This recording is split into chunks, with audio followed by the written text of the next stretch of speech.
A very good day to all parents.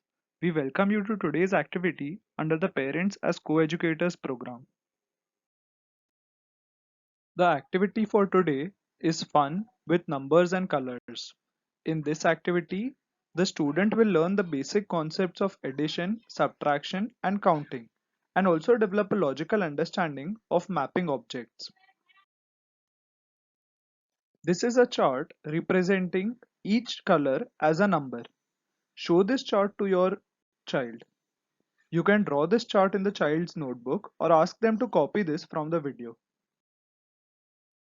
Now, draw a square in the child's notebook as shown in the image. It contains 9 cells. Randomly write down the numbers 1 to 9 in these 9 cells. One example is shown here. Now, ask the child to fill the squares with colors corresponding to the numbers written. Repeat this activity for 2 to 3 times by changing the numbers written in the squares. Once again, for reference, the relation between numbers and colors has been provided before in the video.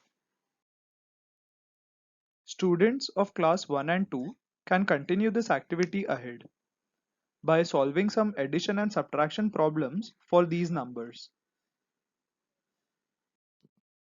The first step would be for the children to identify the numbers corresponding to these colors. Then, the student can perform the addition or subtraction operation and find the answer. The solution of the problems given in the previous slide have been provided here. Kindly use them to cross-verify the solution of the child. You can repeat this activity with more such problems.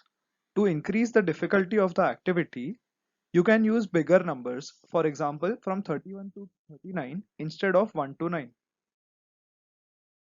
Once the activity has been completed, you can discuss the following questions with your child. Did they find it confusing to relate the numbers to the colors? Was it straining on their memory? That is all for today's activity. We hope you and the child enjoyed it. We request you to send a photograph or a video of the child performing this activity. Also, in case of any doubts or suggestions, you could reach us out on our WhatsApp number provided on the screen. Thank you.